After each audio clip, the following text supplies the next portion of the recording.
Good afternoon, everyone. This is Michelle Rosado, and I work at the Connecticut State Department of Education in the Performance Office.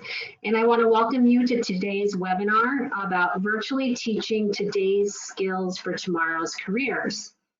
We have a great group of district folks that are going to take you through this presentation, talking about teaching career technical education courses. We know it's important for learners of all ages to develop skills and experiences necessary to succeed in high wage, high skilled and high demand careers. And that's what CTE gives for our students. The courses help students connect with careers and meet the challenges. So the educators that have graciously agreed to be on the webinar today are going to take you through how they're managing teaching their students virtually in these careers that often require hands-on with a skilled teacher leading the way in the classroom.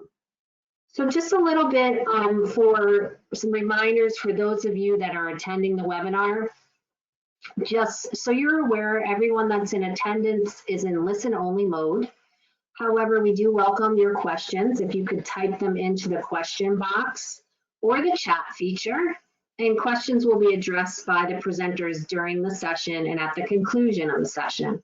And just as a reminder, this session is being recorded and it will be posted to the CSDE's COVID-19 webpage. Here's a little bit about the presenters today. We have Joshua Ogrodowski from Enfield Public Schools. He's a culinary teacher. Rob Kovi from Wallingford Public Schools. Michael Iavarone from East Haven Public Schools, and Samantha Schadtle from Region 8 Ram High School. Our first presenter is Joshua, and I'm just going to get his slides all up here.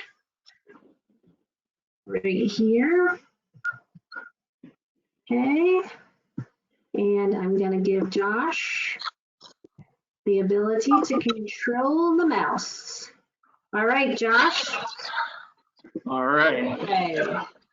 Hello. I just wanted to thank you for coming here today. I'm going to talk to you more about culinary arts and facts in particular about our school and just some things that I've been doing with our school and some of our students. So I know how difficult it can be working from home. I have 3 children myself, and I have the ages of 2, 5, and 7.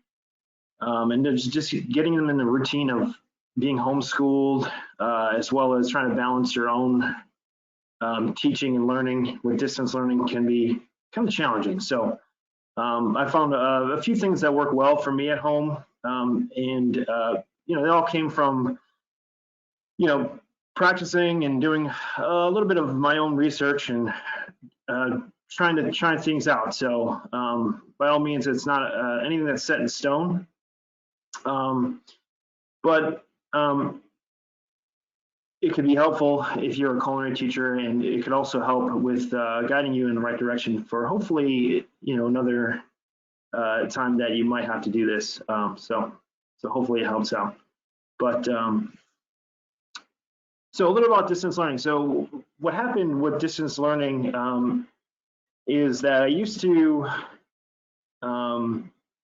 use iPad in my classroom a lot. So I used it with demonstrations. I used to use it with presentations a lot. So I used to do live demonstrations in the classroom. So I wanted to kind of bring that home to the students that had the ability to open that up in their iPad. So I wanted to give students a little bit more incentive on cooking at home, as well as some ideas on how to translate the class, which was the CTE class, Culinary Arts, into something that would be useful that they could use at home. So back in the fall, it kind of all started when we had a breakfast. We did a breakfast for Samantha Community College. And then Ned Lamont was talking, and so he was talking more about to the businesses at the time and how they could prosper, and what the shape of Connecticut would be in, and how changes would happen. So at the time, I was thinking to myself, too, there could be different ways that we can approach education. I always wanted to do something that was a little bit more digital and offer students more hands-on learning at home. So I always thought about different ways of doing it. Never really knew a platform until I learned about Teams, which I'll talk about today. But it's funny how that conversation would have been a little bit different from our governor if he knew that this was going to happen, and how more prepared we could be as a state too when it comes to distance learning. So I think it's more of like a learning process for us. I know with CTE it's a little bit more difficult because ours is more practical. So, but there are some applications out there that people are using as far as learning at home through current technical education. So I'm going to go through Teams today. I'm going to explore a little bit more about Teams and get into how to prepare your students for distance learning using Teams and some of the tricks and, well, some of the obstacles as well that are proposed through Teams. But I think in our town, I'm going to explain a little bit more about our town and how we have things that work to our advantage and some things that are disadvantages.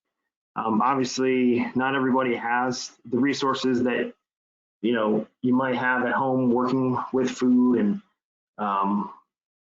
obviously toilet paper is kind of a scarce commodity nowadays as well. But you look at different things like even meats and chicken and all that is getting in scarce commodities. So you got to look at those things as well as balance that with what you can do for your students and how you can work from home and be an asset to them. So let's take a look at a town in Enfield and see if I can move this slide forward. There we go. Okay. So obviously we're Northern Connecticut Comprehensive Public High School. We offer a lot in CTE. We offer automotive. We offer woodshop classes. So our community is very diverse. We have students in town and from around the state. They come from Hartford. We have them bus in. So we have a lot of different students that go to our school. They have different wants and needs as well as different paths in life. So a lot of them either go into an occupation or they go into post-secondary plans, or they even get into the military. So a lot of different avenues for CTE students. We do have a lot of students that go on to community college as well as other advanced colleges like Johnson & Wales for culinary, or the CIA, or even other educational opportunities.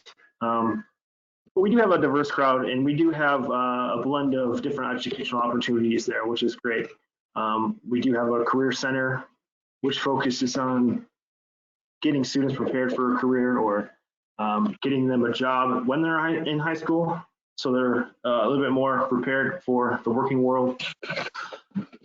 We also have a school store, we have a cafe, we have catering services that our department does, so a lot of hands-on learning as well as career and technical skills that are all embedded with all our courses. So we want to give them the real world experience as well as some opportunities to get into higher education. So we do have scholarships available, and we'll talk more about the program and what we do. So we want to make sure we focus on those things as we get into distance learning.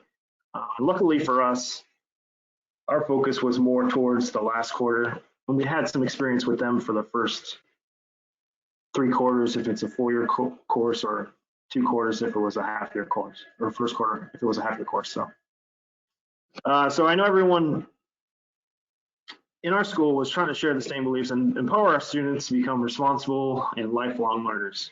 So that was kind of like our focus for Enfield High School, lifelong learners, and be respectful and responsible and try to get a game plan after high school. So we did offer a lot as far as a comprehensive high school. Let's go to the next slide.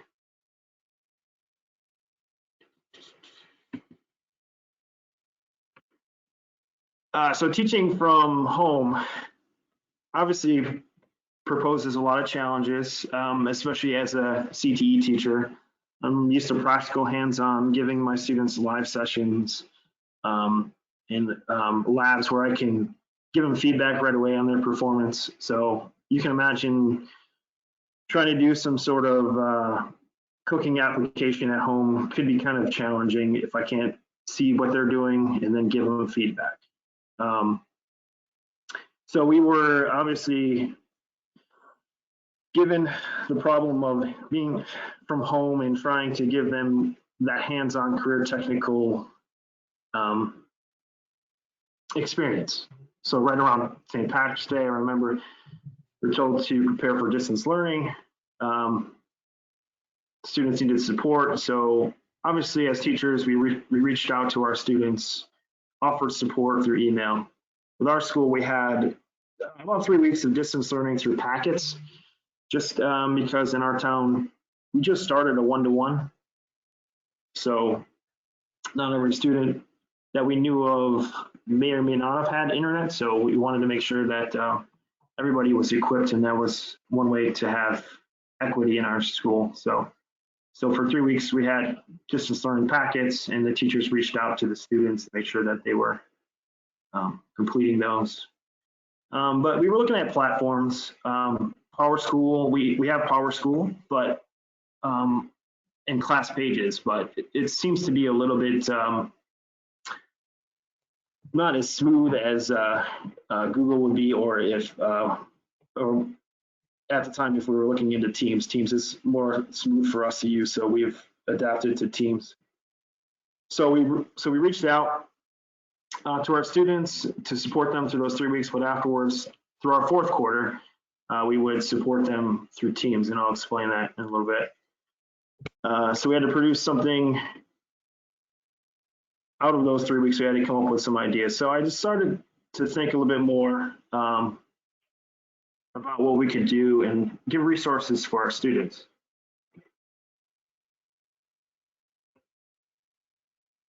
But it got a little bit crazy. So I was thinking, what should I do? How am I going to get kids to cook from home at the level of working in a commercial kitchen and trying to get them that experience of working in a commercial kitchen? So it's a little bit difficult to think about things as far as resources go. But I tried to reach out to my students working from home. I started to think about ways to give them opportunities to cook. I started playing around with social media a little bit. Obviously, nothing replaces a teacher in a school, in a physical setting, with the environment that they're cooking in. But I started, cooking from home, posting videos, and seeing how people reacted to those. So I use Facebook. I use my friends on Facebook as a guinea pig, and just kind of got some ideas of what they thought. Posted some videos of cooking, and so I got some good feedback, and it was helpful to evolve the experiences of working from home and trying to get students experience or some sort of an idea of how you could cook at home as well. But not everybody has the same ingredients, like I said, and as far as equipment goes, not everybody owns a gas range at home or even a commercial dishwasher. So we had to think about different things that involved cooking, as well as possibly them working in restaurants and things like that. So it was kind of a challenge. Luckily, I had 2 quarters complete with them, like I said, for a full year course, and then a half year course. I had about a quarter of experience with them. So the process, I tried to think about a different process with them as far as cooking goes. I know I had some friends at Johnson & Wales that were doing a platform with Disney, and they were doing it for employees that worked for Disney. And it was more of like a skills-based video lesson that they would have a practical assessment at the end. So I tried to think about ways of posting videos and skills that they could use at home, cutting onions or de-seeding a tomato or anything like that. So, and I know there's obviously programs out there that offer associates for culinary, as well as master's classes and things like that that they could do with cooking. So it's just a matter of finding funding and platforms that really worked for our student population. So that kind of brings us to our curriculum, which is a CTE curriculum. So we use ProStart, which embeds the CTE as well as the facts standards very nicely. So we adopted this probably about 3 or 4 years ago. It's a nationally recognized program, ProStart, and they do offer scholarships to students in competitions. So we wanted to embed something with that. It's much like DECA for business courses. So ProStart offers competitions, they offer scholarship, and if they take bench testing or they do the tests, they can get even more scholarship. So what we wanted to do, we wanted to create a concept where every student could do this without having to worry about resources at home as far as food goes. So we created a restaurant concept where they had to come up with a restaurant. And this is basically their ProStart's management competition. So they have to come up with a restaurant concept. They have to create a floor plan. They have to create a design for it. They have to create a SWOT analysis, hierarchy of command, as well as sample menus and costing, and as well as marketing, so that the concept could actually survive if they put it to paper and practice. So it teaches as well as management and business. So it incorporates all those things. So with the unknowns, it kind of reaches out to the students, and also they can do it in their iPad, do it with their iPads, and it can also work with Teams. So I'm going to talk about that next and how Teams was structured and how it would work well with Teams. So they could do that. I know it's project-based. It's not really hands-on, but I'm going to get into some of the hands-on enrichment activities that I've provided for our students as well. But we're thinking about an 8-week project, and this is a decent project to do for 8 weeks because each week could be something different that we can add into the mix and make it advanced for the advanced classes. The way we have it set up is we have block classes. So, right around 80 minutes. So we had block classes that change every day. So, and we have a foundational course, an intermediate, and an advanced course. So trans culinary as well as advanced culinary. So we can use this concept, this restaurant concept project, and we can use it for all the levels and just change up some of the rigor of it. So let's talk a little bit more about Teams as well as moving in with our iPads. So this year we did get iPads. So this is our first year with OnetoOne at Enfield High School.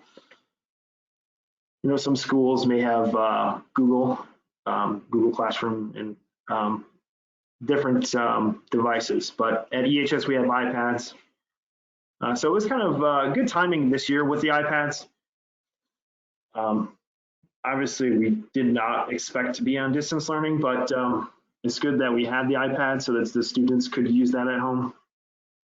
Otherwise, it would be difficult and maybe a lot more paperwork, but we wanted to use Office because Office was something that the students had. They'd use regularly ever since I started working for the district. So they used it with email and obviously Word and PowerPoint, and Teams is something that I got into this year at the beginning of the year, which I'll talk about next. But we wanted something that would work well with the students. They could turn in assignments, and then obviously the teacher could grade the assignments and then send it back and communicate through Teams and also through email. So what is Teams? I'm sure you've seen many ads on TV about Teams, but it's basically a platform where you could communicate with people, much like in a Zoom kind of a process, but also in more like a grade book as well. So let's take a look at that next and see.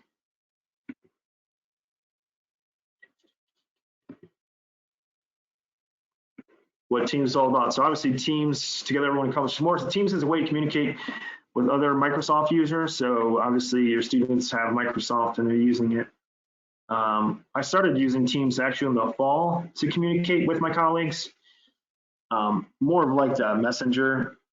So it is almost like a Facebook Messenger app, but in this case, you can do a chat live if you want to, much like Facebook too, but you could also put parameters on there, which we'll talk about as well. But I really didn't know much about Teams until I started using it in the fall. And then obviously when distance learning all happened, it became a little bit more prevalent as we got into a little more professional development and how you can use it as a gradebook as well. So it's been a great asset for us. And obviously we need a little bit more work with it as far as it communicating with the gradebook. It's not seamless as it can be, but we'll get into some of the pitfalls too. But Teams is great. We use it with our union, as well as we use it with our faculty meetings, department meetings as well. But there's a lot that it can go into Teams. I'm going to talk a little more about it as far as how you can set it up. And for us, a lot of it's been set up already so that we can use it with our students. In our district, obviously, discourages bullying and obviously misconduct. So they did have parameters set for us already as IT kind of disabled some of the features that an average user could use. So teachers can control the meetings with the students, and they can also disable students that are being inappropriate as well. So let's take a look. So in the background, you can see that's some of the classes that I have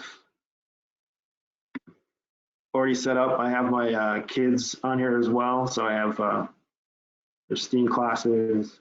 My son, even in first grade, does have a Teams account that he uses now with distance learning, and it's working out great for him.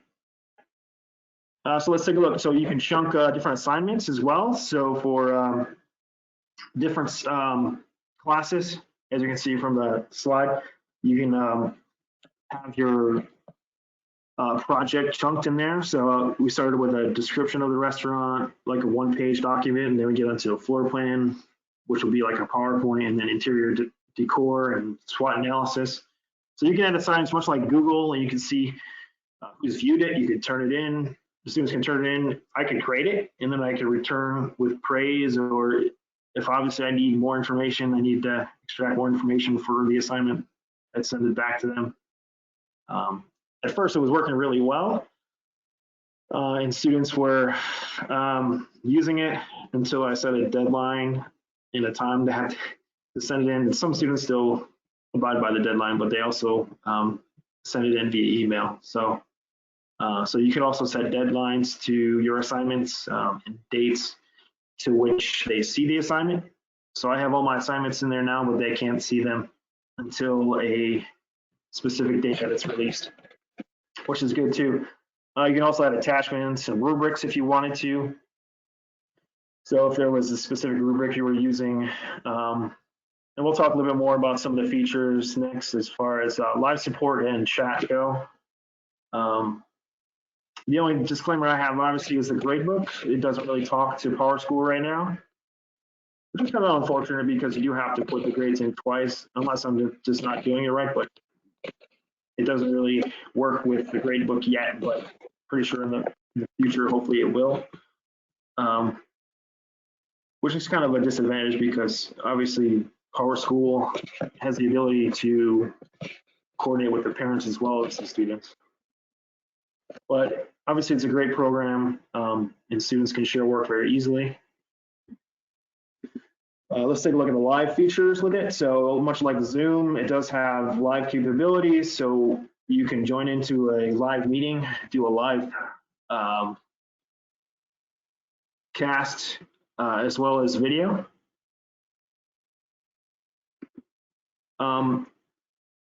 And you can support students that way. You can do recorded lessons if you want to, or recorded videos. You can do help sessions. So I had different help sessions posted on Teams where I would be on for a set amount of time, and the students can join. And if they were having trouble with the project, they could join in that live chat. You can also use Team with other teachers for specific accommodations if you need to chat with teachers about maybe a different project or a project that if you wanted to do accommodations for, you could make an alternative assignment, and they could you could work with the teacher on that. And you can do chat features with other teachers, as well as when things are due and progress reports. So obviously we use it for our faculty meetings, department meetings, as well as professional development. So I learned a lot about Teams through a professional development that some of our teachers have ran, which is great. I learned a lot through that. And there's a lot of different features as well. Like if you're doing a chat, you can blur the background, or you can change the background, and some of those things that keep it more discreet. Or you can just do a live session as well.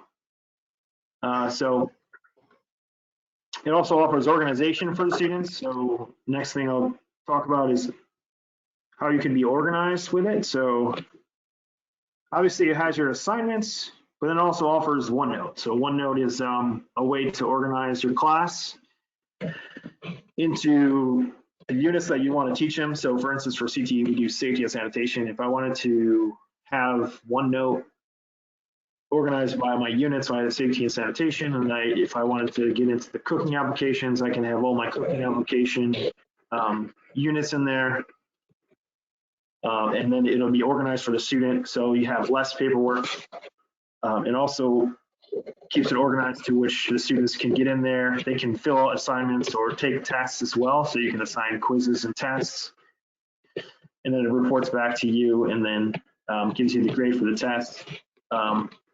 And also computes well with OneDrive. So OneDrive is like a cloud application where you could save all your forms and your paperwork, and you can, just like Google, you could upload it to the cloud, and then the cloud talks to OneNote as well as Teams, and you can upload any of the paperwork that you wanted to hand out normally in a classroom. So it kind of cuts back on paper, gives it a little more skills of as well as skills you can upload, which I'm starting to work with a little bit more. Hey, Josh. Hey, Josh, yeah.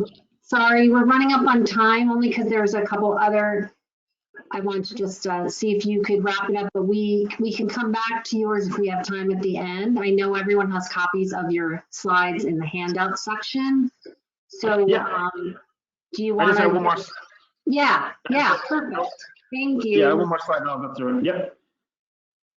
So it's kind of a work in progress as far as OneNote and OneDrive, but we're still moving towards that, and I think that's what we're going to go towards as far as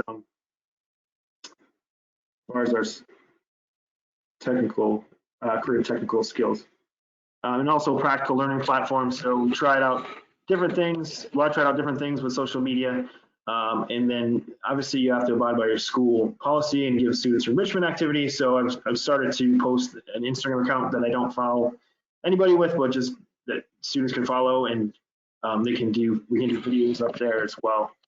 And I know a lot of other teachers in Connecticut have used Instagram just to display student work as well as videos to help if they wanted to cook at home, how they can reinforce the learning through that. So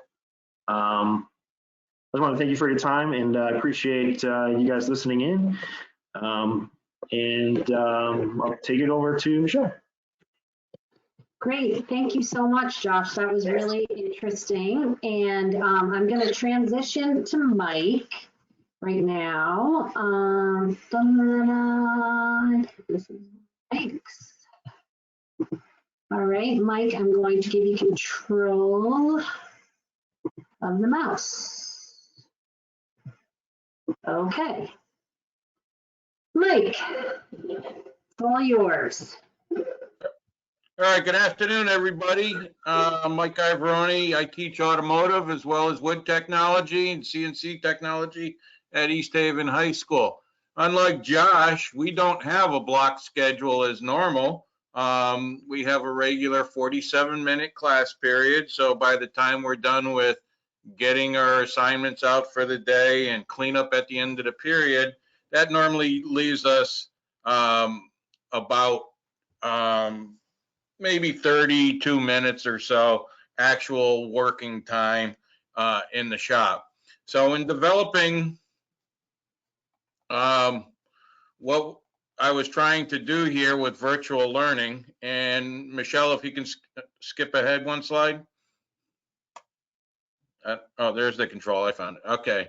I had to take into account our demographic situation with regards to family, their economic status, the community in its entirety, and that type of thing. And what happened was when I looked at everything, you know, does everybody have access to being able to, whether it's do an oil change, have the product available or the facilities available, or go out and purchase wood to do some sort of a wood project, that type of thing, just didn't make any sense.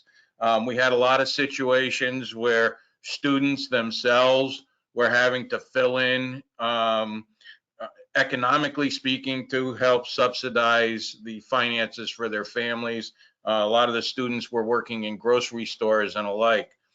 We also had to take into consideration our special needs students. Obviously, in all of our programs, we have students that have special needs, right down to for instance, I had a child in my classes that really he can't do any written assignments or anything of that nature. So what could we provide for him that he would enjoy doing and still be involved and engaged?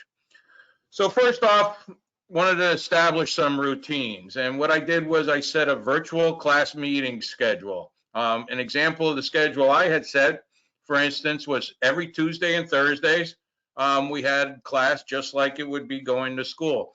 The classes were set at approximately 30 minutes apiece. So period 1 met at 9:30, period 2 at 10 o'clock, period 3, which is my planning period, and I'll talk a little bit more about that in a second, was at 10:30, period 4 at 11, so on and so forth. And you can see the daily schedule there. So a normal daily schedule, virtual class meeting schedule, was every Tuesday and Thursday.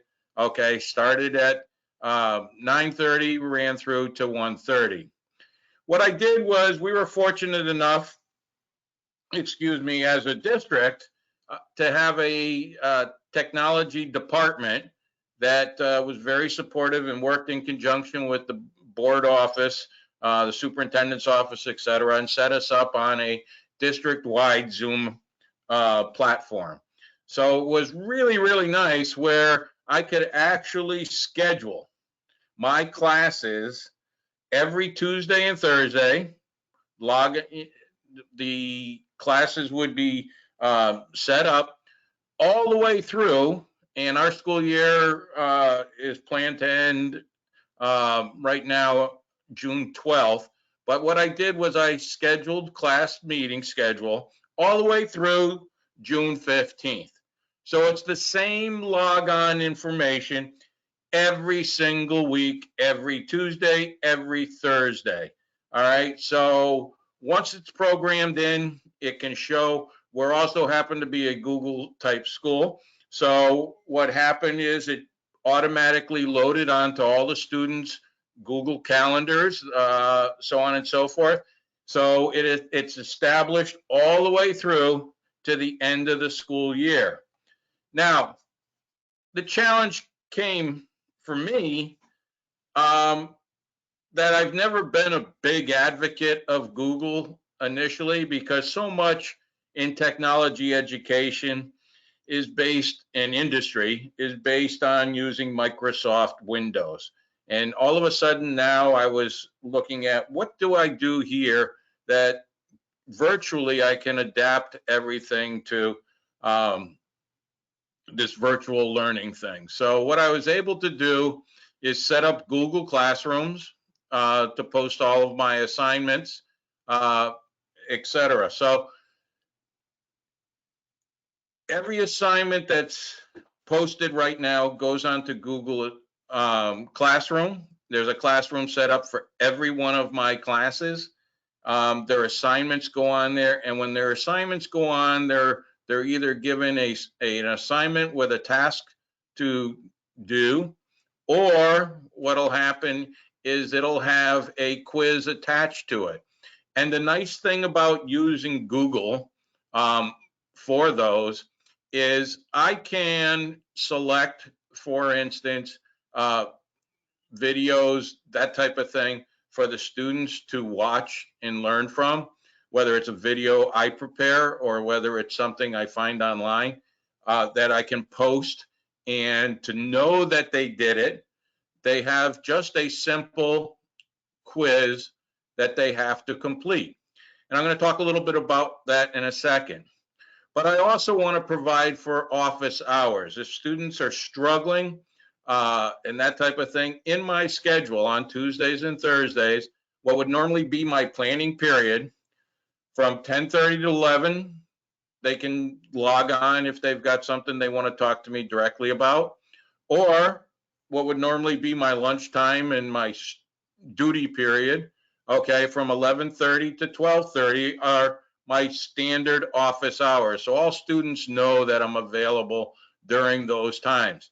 If they find that they would like to meet outside of that, they can always send me a private comment through Google or send me a simple email, etc. Okay, to meet outside of that and talk to me about any difficulties, etc. that they have. Now, is all this perfect? No.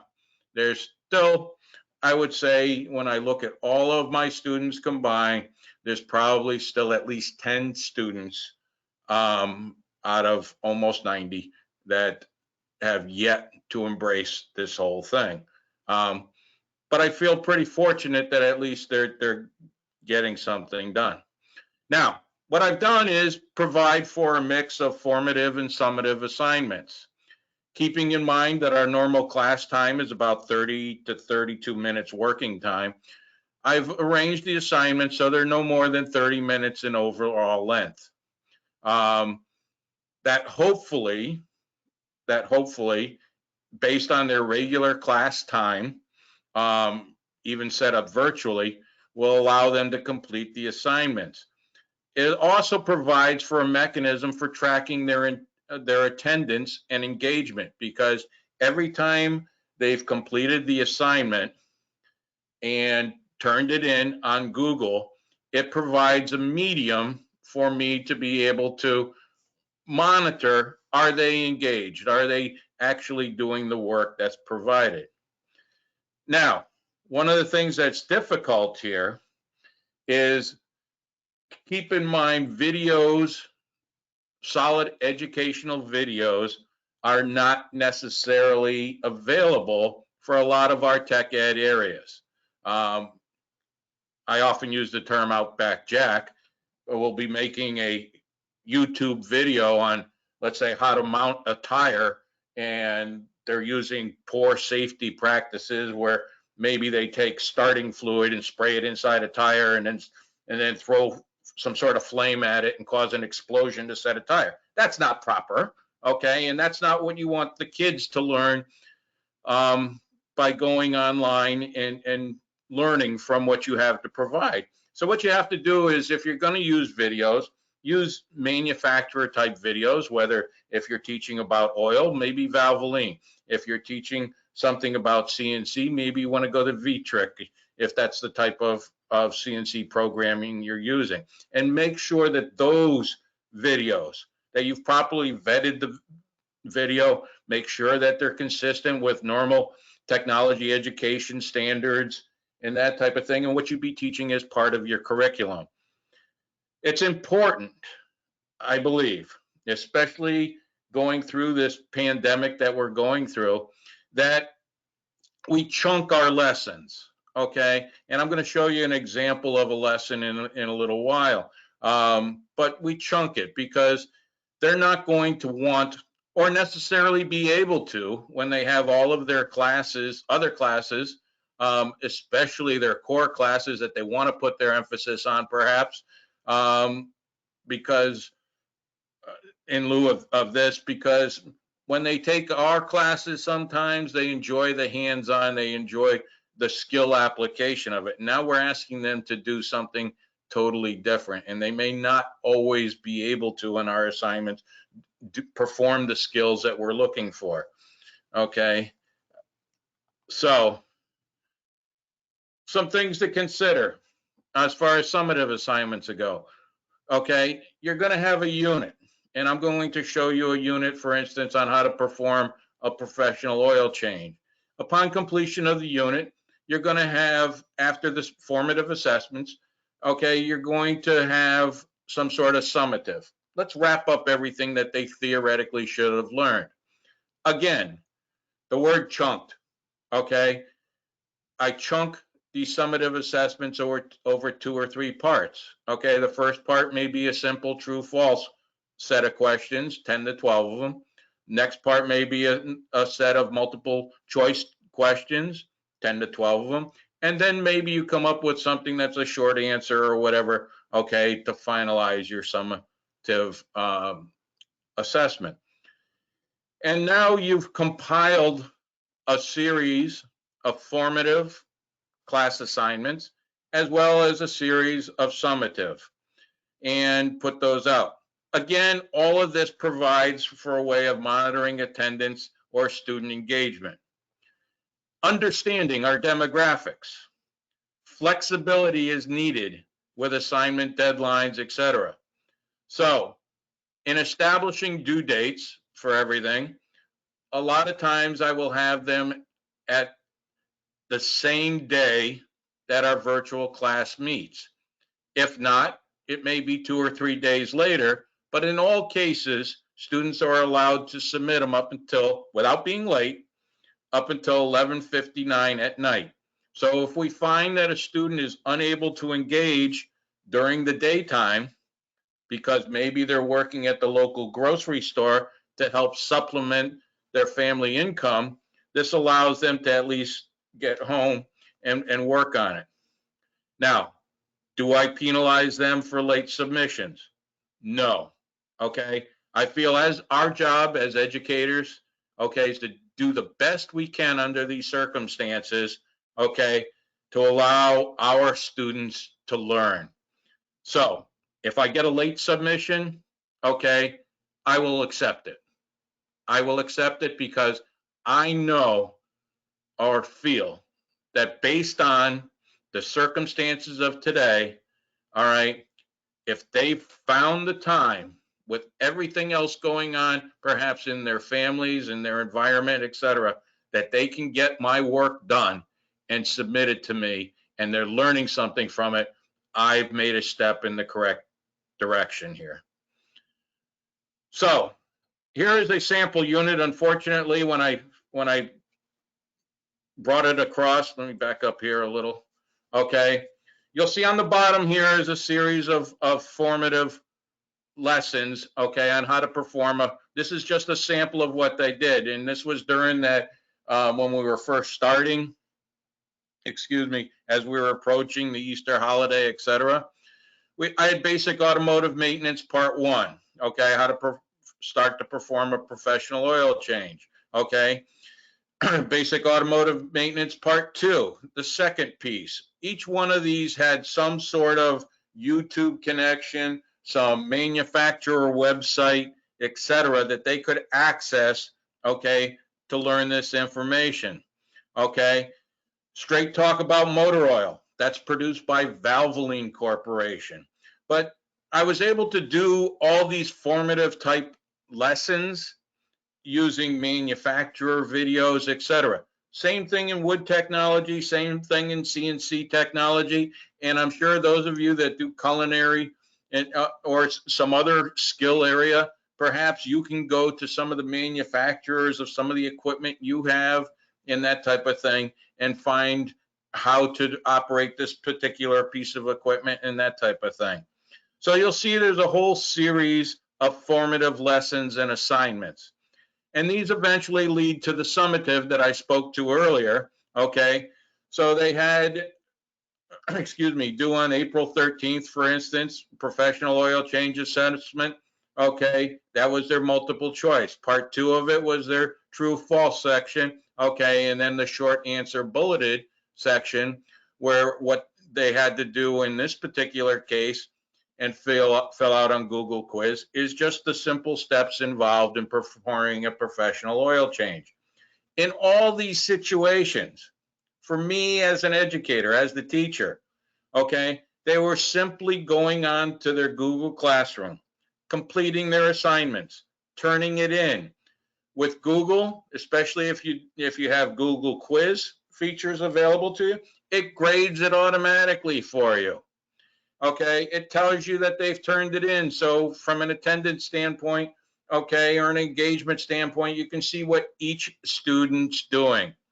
And then, unfortunately, this is something I haven't learned yet, so maybe there's somebody out there that can help me. If there was a way for me to easily transfer my grades from my Google Classroom, okay, over to PowerSchool, honestly, I'd be in heaven, because right now I'm printing it out, okay, and having to transfer it into PowerSchool and that type of thing. So parents, guardians, etc., that monitor PowerSchool can see what's going on.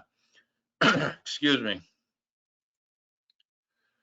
Now, again, here's a sample daily assignment. Every day, every time I post this, it'll tell them join the Zoom meeting Tuesday, April 7th, and it gives them the link just in case for some godforsaken reason they lost it. Okay, it tells them what the assignment is, okay, and gives them the link for the particular video if that's what it is that's available to them for that particular assignment. And they can click on that. Videos, I usually try to keep them somewhere in the 13 to 18-minute range so they can watch the video, and then they have the blank quiz available to them that they complete and then submit. All right. Moving right along, okay, here is a sample quiz. Okay, so the questions are very simple. They can, which conditions contribute to engine deposits? And they have their multiple choice, and it tells them how much each question is worth. When they're done and they turn it in, they'll know exactly what they got for a grade on it. All righty, so it doesn't have to be anything really drastic. It just shows that what they did was they watched the video, they learned the content that you were trying to get across to them, okay, and they can see how well they did. Excuse me. So these are the types of questions that you can put in. This particular quiz happened to be on a formative assessment, a mixture of multiple choice and, excuse me, more or less true false kind of things. All right. Now, there we go. Now, another example, okay, and this is a little different. And this is one of the reasons I wanted to show you. This unit included, in Q4, included performing a professional oil change. Again, they had a couple of videos that were included in this unit. And now I wanted them to do something practical, okay? And I wanted to keep in mind when I had them do this that economically speaking, okay, they probably couldn't go out and buy something to do this. So they could simply go outside, find a vehicle, parent, guardian, friend, maybe their own, show me how to check the engine oil. Take a picture or a short video and upload that to me, and you've completed the assignment. Check for the manufacturer tire sticker on the car, okay? Take a picture, show me, or a short video showing me you do it. If you do both, God bless you, okay? And submit both, okay, for extra credit. Again, it can be turned in Google Classroom.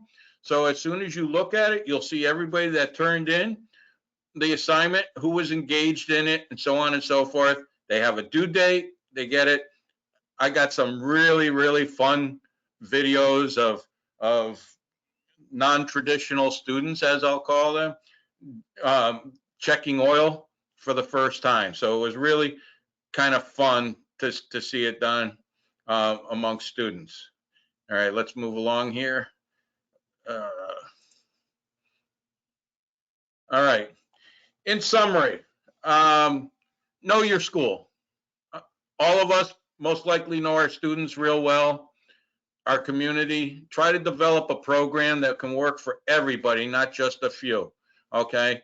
You know, I talked about these videos. I have some special needs students that I have as pass-fail students that are just in my class, okay? Whether it's for social, maybe they enjoy woodworking, maybe they enjoy cars, okay?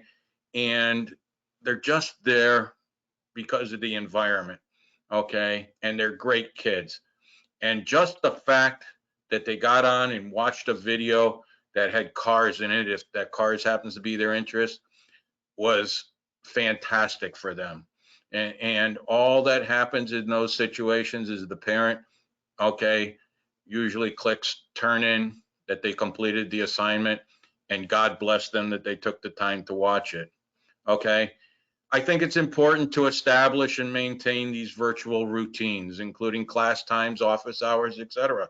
We've heard from a lot of my students, maybe they've asked for a little bit of reprieve as far as due dates on assignments and that type of thing because they've been overwhelmed by some of their other classes, okay? But it gives us an opportunity, okay, to be flexible, okay, but still maintain the routines that they're accustomed to when they are in school. Be sure to have clear assignments with clear outcomes and objectives. Okay, like I said, I follow the state performance guidelines for all of the classes in tech ed. Okay, because that's what we should all be striving to do. And it's a mixture of formative and summative assessments. Don't be afraid to mix it up a bit on assignments. We all are professionals and students enjoy a bit of variety and fun in learning. Maybe it's a scavenger hunt, okay, that you do. For instance, in my wood technology class, we were doing a section on wood joinery, okay? And we went over a series of videos and examples of how to make a miter joint or make a dovetail joint. Send them out around their home, okay, with their cell phone. Find me a picture of a dovetail joint. Example, usually on a draw. A miter joint, usually in a picture frame. And I got some fantastic things, okay? So mix it up and you know, give them a little bit of something fun to do at times. And remember to find and establish time to bond with your students. Many times, just the fact that they got online for your class and conversed about how much they actually miss school is important. I mean, I had many conversations with students already that been fantastic in the sense that they turned around and when we were in school, they were like, oh, I can't wait for this school year to end. And all of a sudden now you're having conversations with them. God, I wish I was back in school. Okay, I really, really miss it right now. Okay. And most of all, just like we're here sharing with you today, we're all in this together. We're going to stumble, trip, and fall. Okay. And we're all learning. And hopefully this is just one way that, you know, we can help each other. Thank you. And obviously feel free to contact me if you have any questions or anything. Thanks, Mike. All right, Samantha, I'm going to get your presentation up here. Get this one. All right, let me just get you mouse control.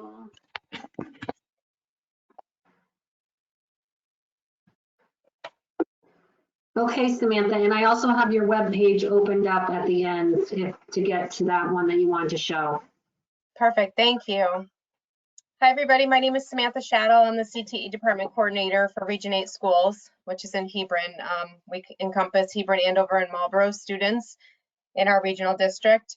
So I'm going to bring you a little bit of a viewpoint from all of our different areas not just my area, which is business, but I reached out to our entire department and kind of pulled in what everybody's doing to hopefully give you some really good links and some information that you can use moving forward and even share with colleagues if you need to.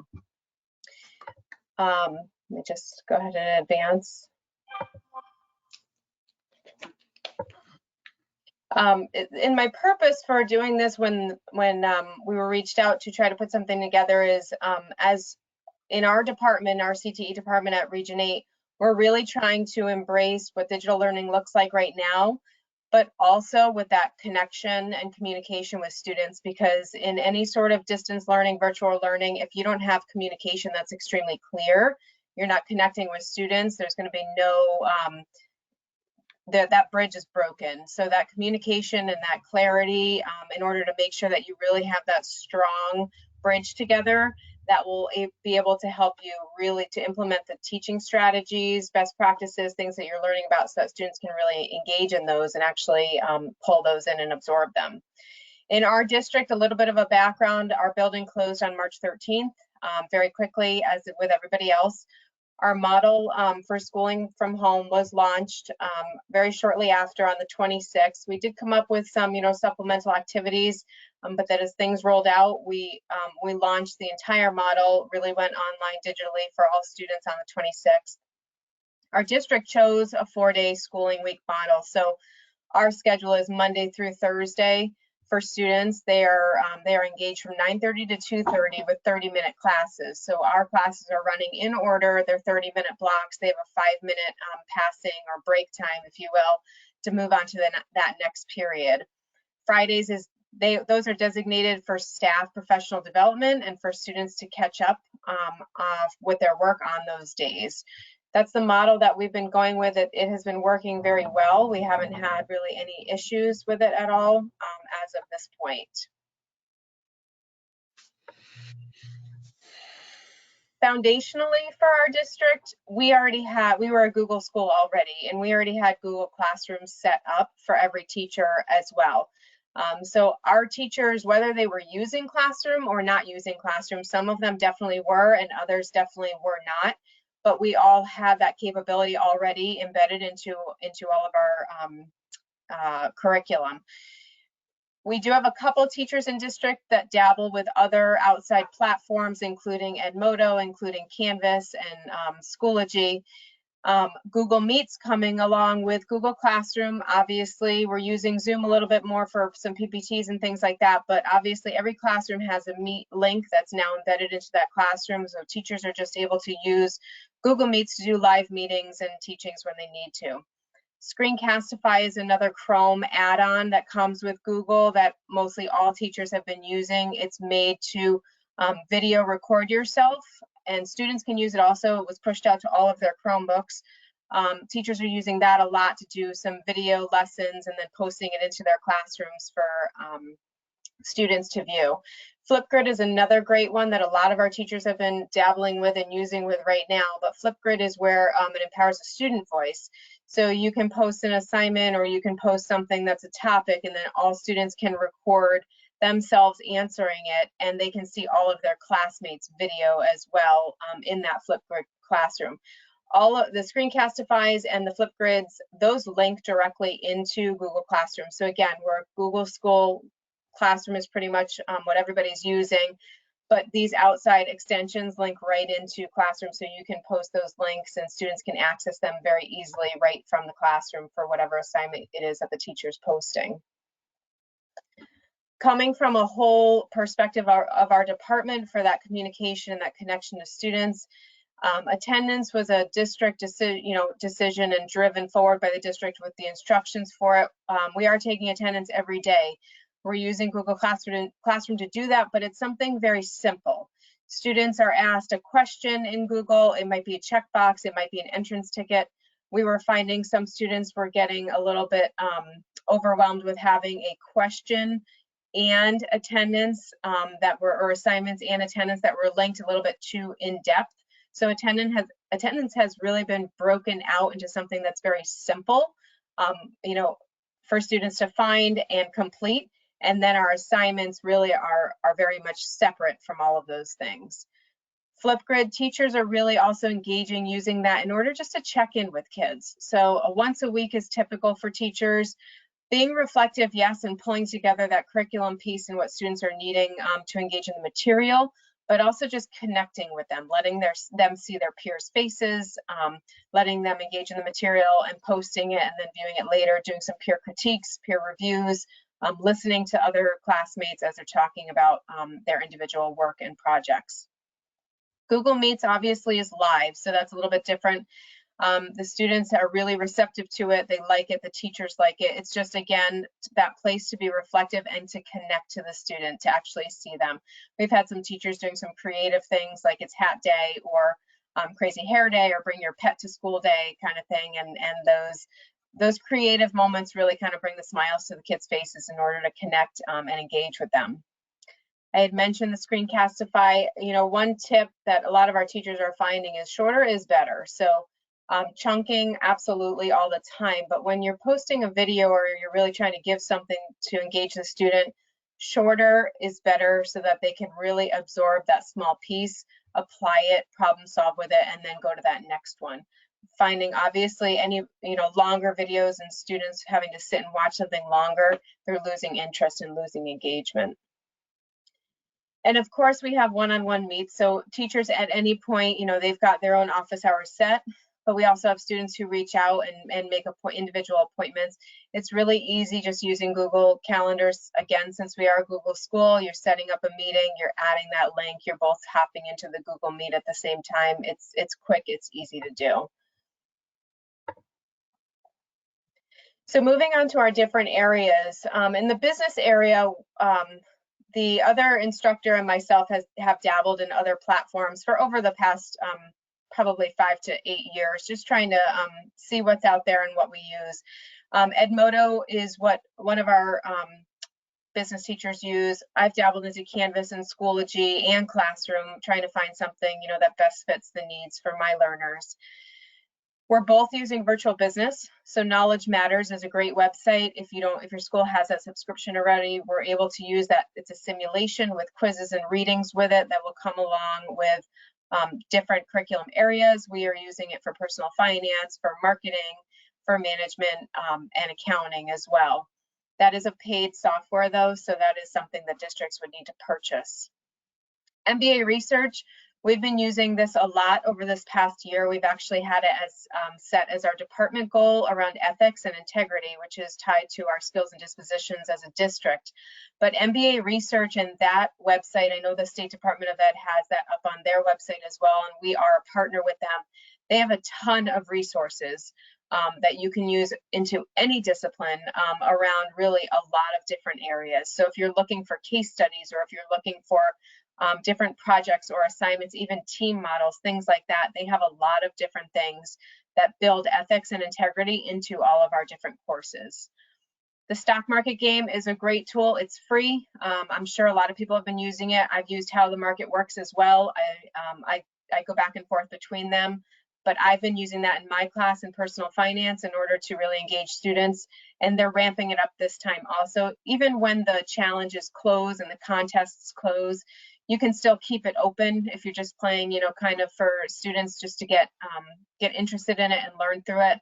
And the stock market game, as most people know, they have a bunch of assignments already written, lesson plans written for you, projects that you can just download, use, and assign to students that really pull them into the game in learning about investment. Edpuzzle is a great tool as well. A lot of financial literacy stuff. NGPF has a lot of Edpuzzles that they've already put together for personal finance, but teachers can also create their own Edpuzzles. Edpuzzle is, students can log in right through Google, and they have signed that data privacy agreement, so it links right into your classroom. So it's a video platform where it's showing a video, and the video actually stops in the middle of it and asks the student a question. The student needs to answer the question, and then it will resume the video, and then it will stop again and ask a question and resume the video. So students have that reflective time, that wait time to really think about it, answer the question, then move on at their own pace. The NGL Cengage, the MindTap, that's being used In our accounting class and our business management class, students have access to that full ebook for the textbooks, which has a lot of different sections, a lot of materials, a lot of resources that really pull in there. So that's being done in our accounting classes and our management classes for students. We're really also looking at the communication piece, and we were looking at this a little bit before COVID happened, but we're trying to link communication and content to peer-to-peer engagement when we're in a digital setting. Personal finance was already an online course at our district, so we were able to really look into some different ways to do that and resources to use. And this year we've started to partner with UConn and some folks up there just to really look at what does communication look like in this arena, really ensuring that students are understanding that that feedback component and that communication component carries even just from high school over into the workforce and over into college, but trying to really teach students to be engaged in an online classroom. And this time, you know, the pandemic that has happened has really pushed all learners, not just those that were dabbling in online classes, and has pushed us to really look at what that communication and content piece looks like. So we're looking at peer reviews, peer feedback, discussion boards. A lot of discussion boards are happening. Students are getting assigned different projects, Flipgrids, videos that other students have made. They need to listen to them, they need to respond to them. And that peer feedback, that peer critique engagement has been really, really supportive for our students in getting that communication piece going with where we are right now. As I had said, personal finance was already an online course in the district. The way that we have had it set up is that it's a weekly module setup. So each week there are specific assignments set up, and that's one of the most important things I can't stress enough with teaching digitally or schooling from home, is really chunking and having that week view for students so they can see what is coming.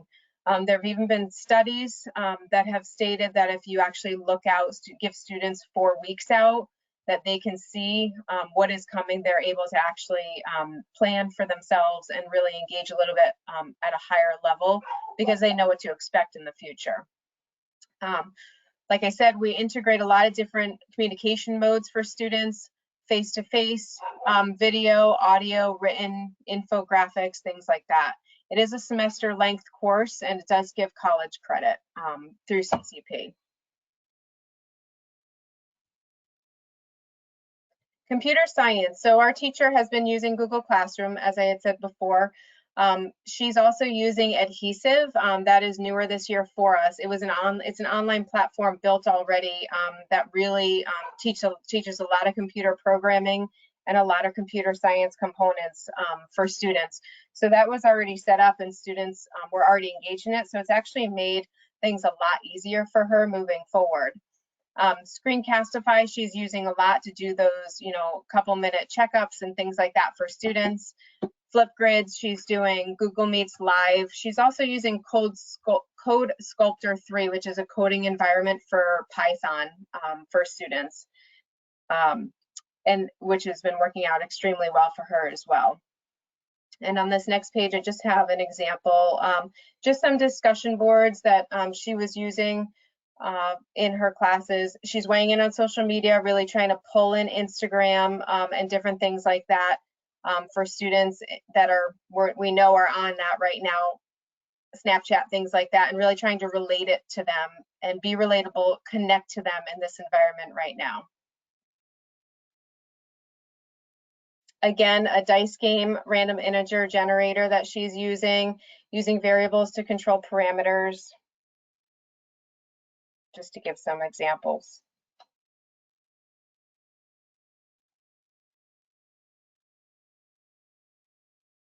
In our construction classes, so this was obviously a little bit of a challenge because it's so hands-on and you're working through different things that everything just kind of stops and you have to really get creative.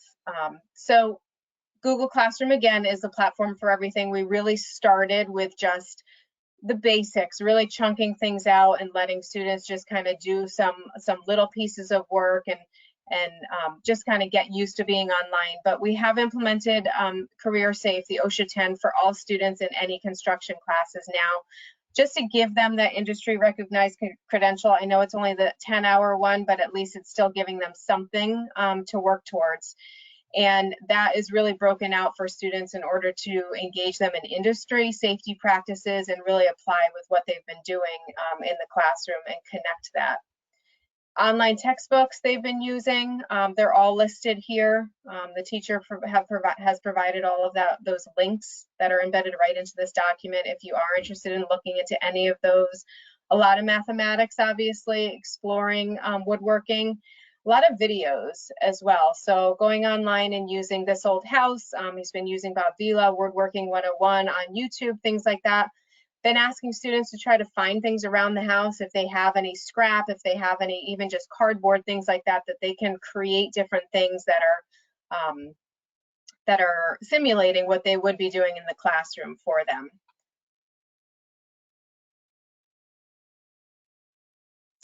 For ECE, for our early childhood education, we have a preschool that's in the building typically. So our students are actually working with preschoolers all the time, every day. They miss them a lot, and our 3-year-olds and 4-year-olds really miss the high school students. So again, starting out using the basic fundamental things that we had built for our curriculum, but now our students, our high school students, are actually building lessons with Flipgrid, and they're going to be delivering them to the preschoolers using Zoom. So the preschoolers are going to be coming on together, which they have been doing, and then our high school students are going to be joining the preschoolers and then really trying to give them some lessons and engage with them in those meetings, those live meets. So that's really exciting for them, just to be able to connect with the preschoolers that were in the program. They typically would work in groups. They'll be able to have some lessons moving forward with them and see them throughout the rest of the year.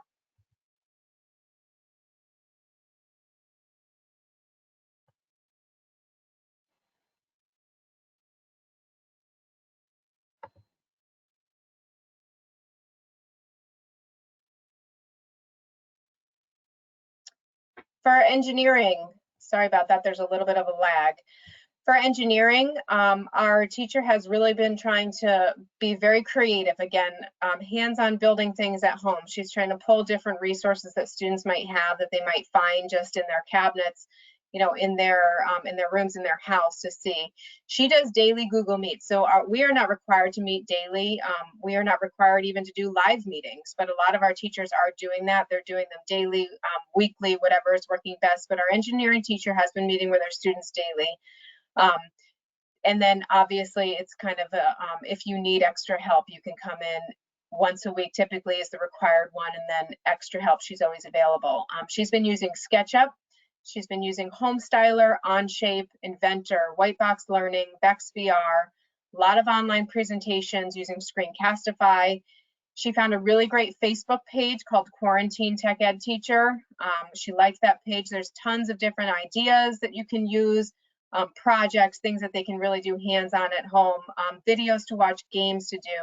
Another great resource is CCAT. That's in East Hartford, the Connecticut Center for Advanced Technology, and we partner with them with a few different things, but they have a really great website that has some resources on it, and I put the link in there for people to access it. But for manufacturing and for engineering, they have some games that are really fun, that her kids really like doing.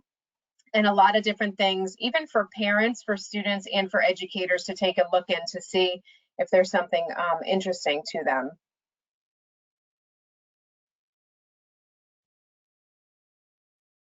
Here's just some examples that she had provided of what they're doing. So they're building custom castles using SketchUp, music rooms using Homestyler, physical property of material analysis using Onshape or Inventor, and design samples for automata assemblies. They're using Onshape. They're working on those right now.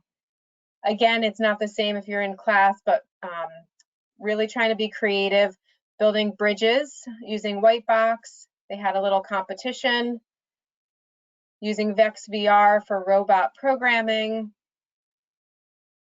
Aerospace, doing a rocket challenge online with Whitebox. space junk mitigator, hands-on at home. You can see the student in the below used a can. He's using some other materials, trying to set things off and apply their engineering principles. In our health and science and our arts and video, we have this one teacher who teaches both of those areas. So I combined them on the slide here. In our CERT and our EMT courses, it's just a lot of online, digital, virtual resources. So students have an online textbook that they're using right now. But in addition, for EMT, we have an EMT program that we started this year where students were gonna be able to leave and be able to sit for the state exam. They're actually demonstrating skills that they're learning on stuffed animals at home, on other family members at home, on dolls, really trying to get as creative as you can, taking a video of it and really, posting it up there for the teacher and then other students to see and then talking about it and walking through it together. Down at the bottom, the arts, audio, and video courses, they're creating news stories still, printing in a print format for those who are lacking technology at home. Stories are going to be turned into a voiceover or a video with basic editing. They're using their phones, they're using their home cameras, they're uploading things to Google Drive, all throwing it into a folder. And then one student, a couple students are actually compiling it into a show. So just trying to get creative for students. They don't have a lot of technology at home, but we know that a lot of them do have phones. Most of them do, and they can take video and audio on there and then upload it and share it into Classroom. Our RAM News Facebook page is up. Our RAM News is back, so students are actually running the video and the news and doing stories all from where they are, putting them together and compiling them for people to view. In our manufacturing program, we have a pipeline program. Let me just go back here. Samantha, I was hoping you could kind of wrap it up because we still have Rob who needs to present. So absolutely, yep. Thank you. In our manufacturing program, they're using Tooling U, Metrics, their online modules, and OSHA 10 as well. And like I had said, that CCAT website is a really great resource in order for them to use to give some games and things like that.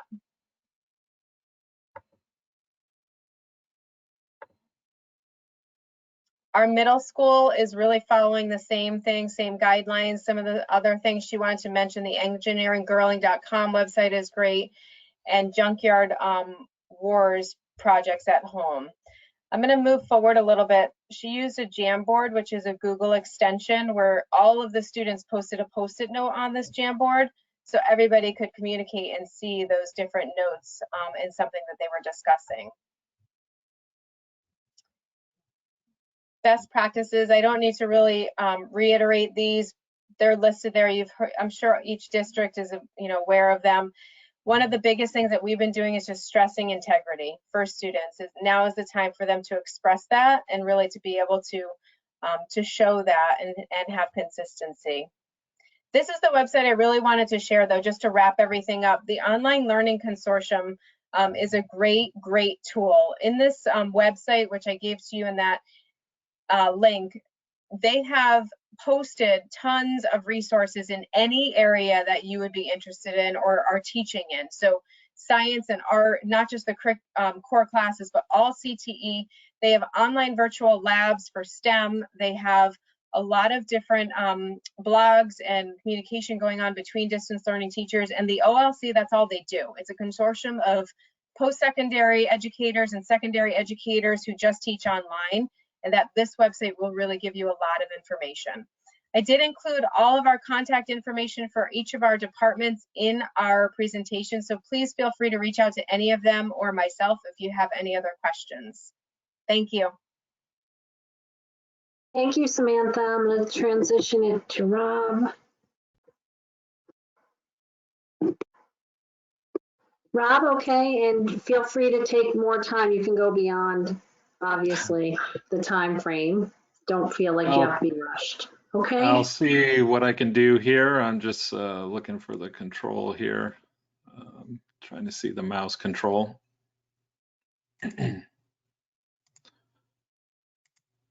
I had some internet issues earlier today, so hopefully things will go well. There we go. So it is working. There we go. Let's see. So I'm Rob Kovi. I'm the Career and Technical Education Coordinator for the Wallingford Public Schools. I work with teachers primarily with curriculum instruction, and I don't teach in the classroom anymore. In Wallingford, we have 2 middle schools, 2 high schools. Our subjects are listed there, everything from ag science to some of the traditional business. We also have CNA, health and medical, family consumer sciences, and the technology education area as well. Brief timeline. There's a lot of text there. I won't go through the details of that with you, but we started online pretty early, right out of the gate. School was canceled on March 13th, and by March 19th, when we recognized we were going to be closed longer, we went online. We jumped right online with Google Classroom and publishing work for students right from the beginning. But one of the things that was actually fairly unique for our middle school teachers is school was called before they met all their students for the 3rd trimester, which turned out to be somewhat interesting to start working with students online when they hadn't even met them in person, which obviously is just one of those challenges that you get with all of this. Once we knew that we were going to be there closed longer, we organized our quarters at the high school, started grading. We weren't grading in the very beginning. And ultimately, when we knew on April 9th that we would be closed through May 20th, we made structures to go to a pass-fail system. We shifted our high school quarters, which are listed there for you, and people can look at this later if they'd like to. And we also came up with a plan for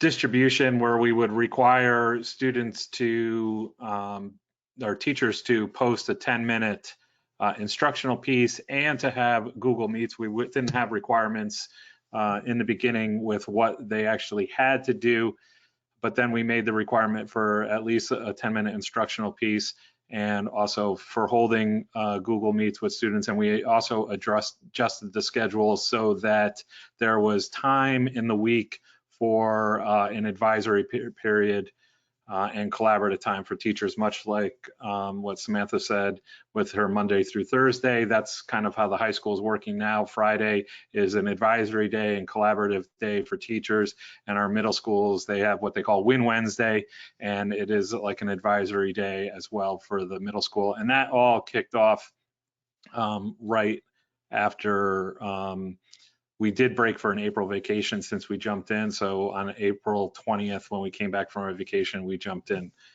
with that. And so we are a Google Suite district, so we make use of all the Google tools in the district. We use Google Meet, and our district has been very strict about that we can only use Google Meet and that we're not allowed to use Zoom and other tools, mostly because it's within our system and we have some controls there.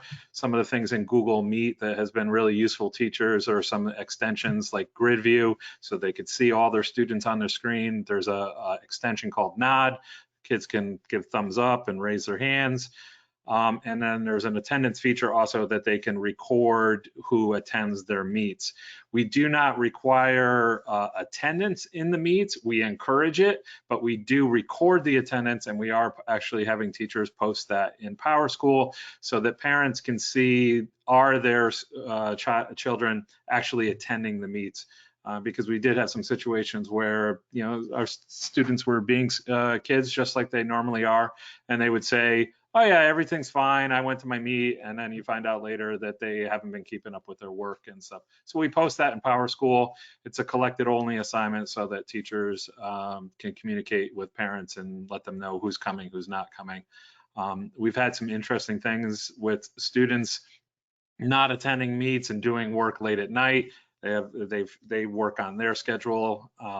We do have a regular schedule for the high school and the middle school where teachers have regular meets scheduled, and it kind of follows our class schedules.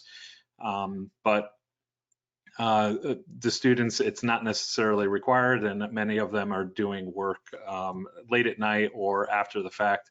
And we're not penalizing students for late work. I saw a student today actually submit an assignment today. It seems like he's just getting online and starting to do some of the original work, and 44 days later, he was turning in his work. So we're making small victories as we move along.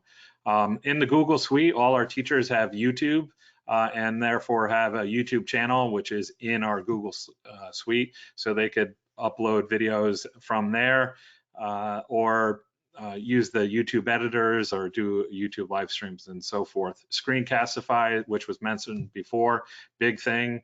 It's what a lot of our teachers are using to do their little 10-minute instructional pieces.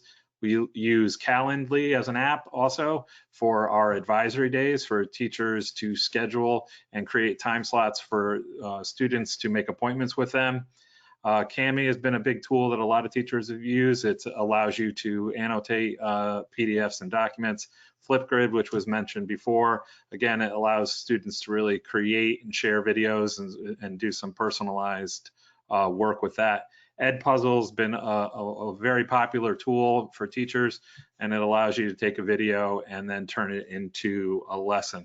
So that's just some of the tools that we've been using across the board.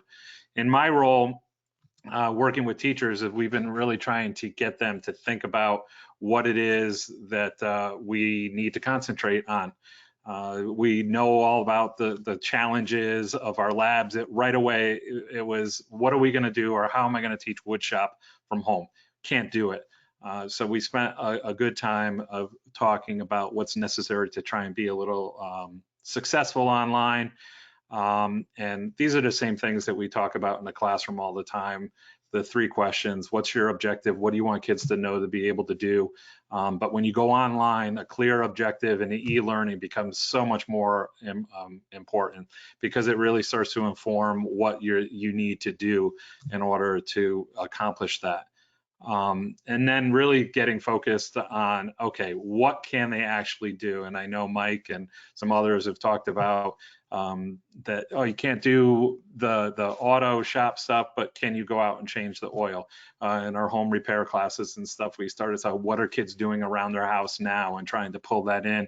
And we've been pretty successful with that, finding some unique situations for teachers to use to focus on clearly identifying objectives.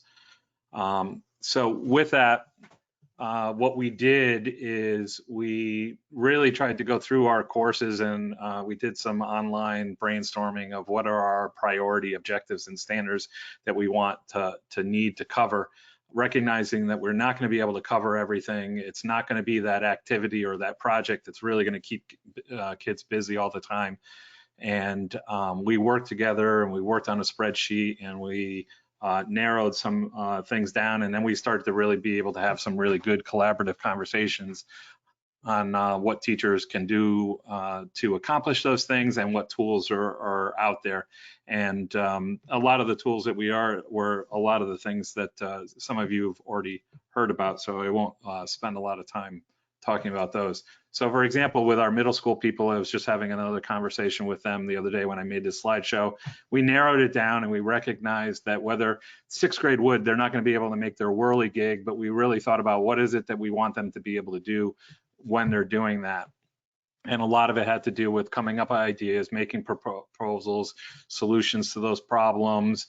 How would you do it and work safely? What tools would you need to do? And then starting to expose kids to those things, making a plan, making sketches and drawings, knowing that we might start with sketching in the beginning and then get them onto the CAD program as well. But we recognize, do they really need to make that whole house room plan to get to some of the core things that we were teaching? And we found it very successful for us to really focus our thoughts and our plans, and it's really kind of alleviated some of the stress for teachers to simplify a little bit. Another example, I was having a conversation, and for their intro to foods to go into culinary 1, it was, well, I really want to focus on that safety and sanitation. I want them to really understand like how to find good recipes, create a recipe, modify following recipes, measurements, doing equivalents and knife cuts. And then we started to really look and say, well, what can we have them do? And considering students and their situations, it really helped to focus on some of those things. So to be successful, we recognized that having structure in all our lessons was essential. Establishing ground rules for our online classes and routines. We worked on creating some assignment templates that would always look the same every time a kid came in and could see the classroom, so they could easily find the information and say, oh, there's the objective, here's the activity, here's the materials and resources that they'll have to use. And I think it's kind of streamlined and really made things work smoothly as we go. One of the things we found really important going into this is to continue to build a rapport with our students. And then we really recognize that despite everything that's going on, that we do more than just deliver content or teach the content. The students we have feedback that when we went and started to do the 10-minute lessons, that students would say, wow, it was really helpful just hearing you read the instructions or present the instructions for the assignment to us. So we recognize that just providing that assignment for the student by itself isn't as helpful as if a teacher is there presenting it. And then of course they do the online meets with students as well, but they can come back and see the instructional 10-minute piece as also. They've done some fun things, the teachers just creating some of their favorite COVID memes, for the class, what have they learned or what do they do differently now? One of the ones I remember seeing is that, this COVID-19 has made me into a dog and not being allowed to go out without permission, or I just lay around the house all day, etc. The biggest thing we also recognize is really understanding student needs.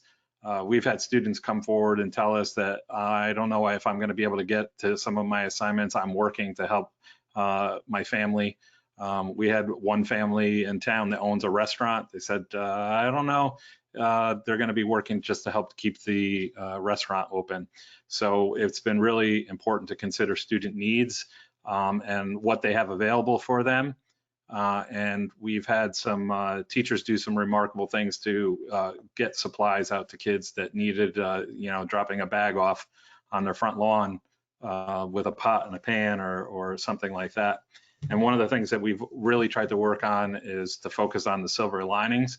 We're recognizing a lot of the good things that are happening in this time. Students are doing remarkable things. They're using tools that they wouldn't have been otherwise. The teachers are online using Google Classroom and so forth. And we're making great progress. The other tip I would say is less is more. We started off in a bang and we were putting out all of this material and videos and so forth. And by centering down onto those priority standards, we recognize that sometimes the quality over quantity is so much more successful, and where we can chunk and scaffold and build off things. And we started with a simple thing with just an egg, talking about eggs or cooking scrambled eggs. And then, well, what can you do with an egg? And it's expanded into so much, for example, in a culinary classroom. And we actually had the teachers go deliver everybody eggs. We started in the very beginning with having students try and do a pantry inventory and what could you cook?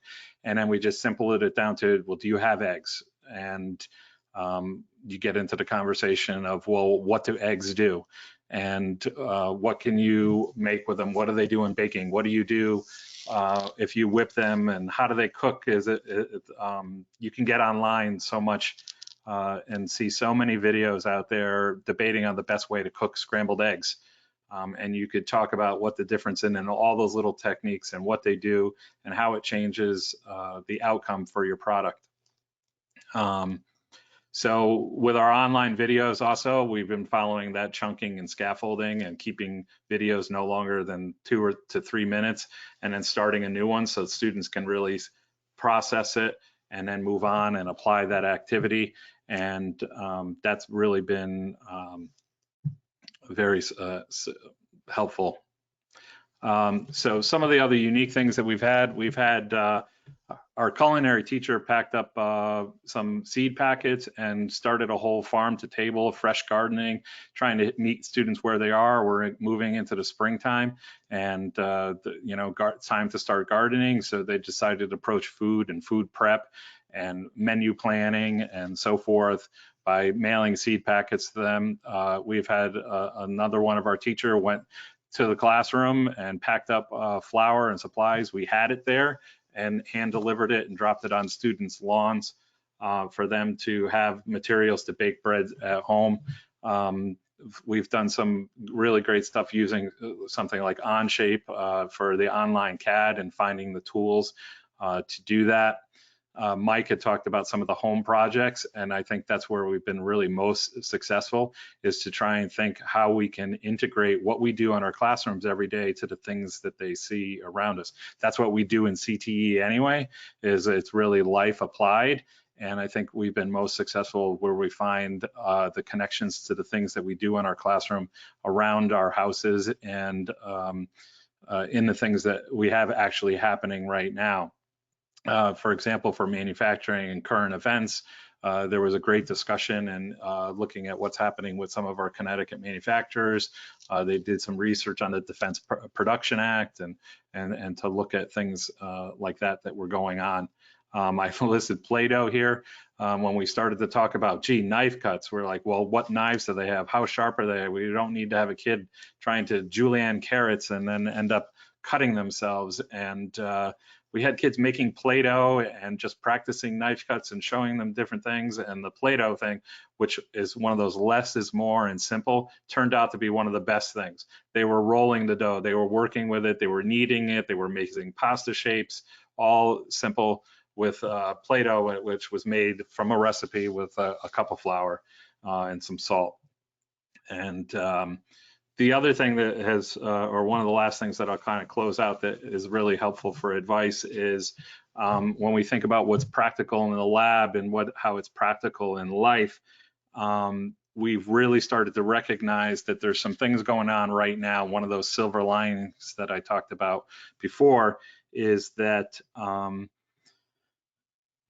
in college, there's not going to be somebody there to tell you to get up and do your work or move you along. And we're starting to see a lot of the things that kids have to dig deep to do to show up and be there on your work are evidence of some of those soft skills and those communication skills that are going to be necessary for them and make them so successful. So we've been really starting to identify those and accentuate those opportunities where students are really using those real life soft skills and communication skills to advocate for themselves or to communicate with one another. And are they reading emails when instructions and emails? We had one student that probably took a exchange of 4 or 5 emails about trying to find missing work, and it was all in the email, and really the student wasn't reading the email. And we recognize that, you know, this is probably the best lesson for that student right now is read and do some of the things there. For our ag science and their kennel management, they talked about, you know, part of that is sweeping up and cleaning up. And they're looking at like, well, what are you doing around your house for your chores and so forth? And how does that connect into some of our real life skills and maintenance? And then we've had some really nice opportunities to work in what we called Love and Life. And they were just fun assignments where kids could identify where maybe they talked to somebody online with a friend or watched a movie at the same time with a friend and they chatted, and so that we could still keep all that social connections for our students as well. Ultimately, that's what I have for you today. I really appreciate the opportunity to share with you. And if anybody has any questions or would like to collaborate on anything, my email is there in the slideshow. And thank you very much and be well. Thank you so much, Rob. And thank you, Josh and Mike and Samantha and you, Rob, again. On behalf of the Connecticut State Department of Education and the Commissioner of Education, we want to thank you for sharing your experiences in teaching virtually with your students. I really like what all of you had to say, and I especially like the silver linings, Rob, because I think that you lose sight that there actually are lessons to be learned and things to take away that are benefits of what we're going through right now. So I want to thank everybody who attended, and I just hope everybody has a nice rest of the day, and thanks again.